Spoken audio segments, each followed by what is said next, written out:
dying. You got one big issue, I got 101. Selma's the place. This is the next great battle. They're trying to get inside your head. What happens when a man says enough is enough?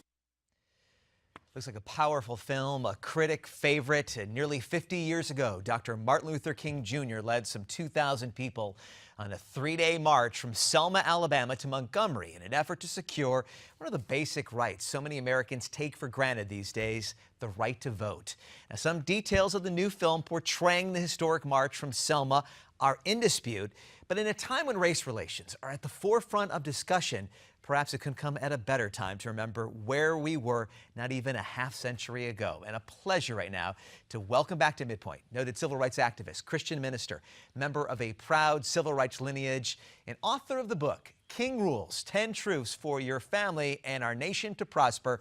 Joining us right now, Dr. Alveda King. Good afternoon, Dr. King. So nice to talk to you and so nice for you to be on our program. First of all, have you seen the film? What do you make of it?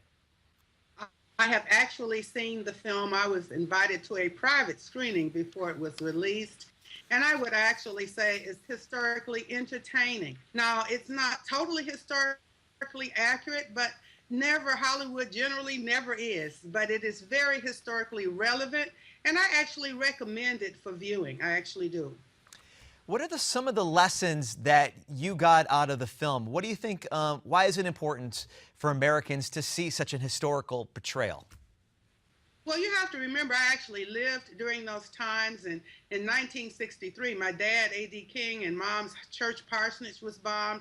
I went on a children's march during that season myself. So I marched during those days. My dad, Reverend A.D. King, Martin Luther King's brother, was on the Selma Bridge, and he was felled. He, John Lewis, James Orange, one of my mentors, many of them were right there on that Selma Bridge. Daddy would often talk about it, how brutal Hosea Williams was treated, and John Lewis, Daddy himself, was beat on that bridge. So I know that nonviolent conflict resolution, as the answer, it was their answer during those days, and much prayer.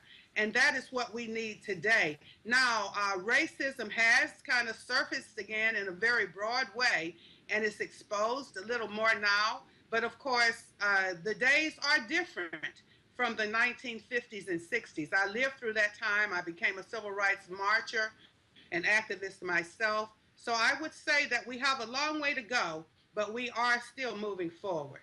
It's getting a lot of Oscar buzz, Best Picture, Best Director, and even the actor who played Dr. King Jr., David Oyelowo. What did you think of his portrayal? I thought he did a good job. As I say, it's not 100% historically accurate, but they did a good job. And I really, honestly enjoyed the film. I lived through those days. I know about the intensity. I faced guns and dogs myself, billy clubs. I was never water hosed, but I do know the intensity of those times. I believe even Oprah's portrayal and other members of the cast, I say that it is historically relevant, and I actually honestly enjoyed the film. Mark Updegrove, he's the director of the LBJ Library. He took issue with some of these historical inaccuracies, remarking, why does the film's mischaracterization matter? Because at a time when racial tension is once again high from Ferguson to Brooklyn, it does no good to bastardize one of the most hallowed chapters in the civil rights movement by suggesting that the president himself stood in the way of progress. Do you share his concerns? I do share those concerns. As I say the film is historically entertaining. I do not say it's historically accurate. I was there. I lived during those days. I saw firsthand those accounts and was certainly involved as a girl. So I do have some concerns, but what I say to anyone who views the film, then go back to your history books, do your homework. I hope that it will just pique the interest of the viewers and that others will look. Now, I always say that if you don't tell your story, somebody else will tell it for you.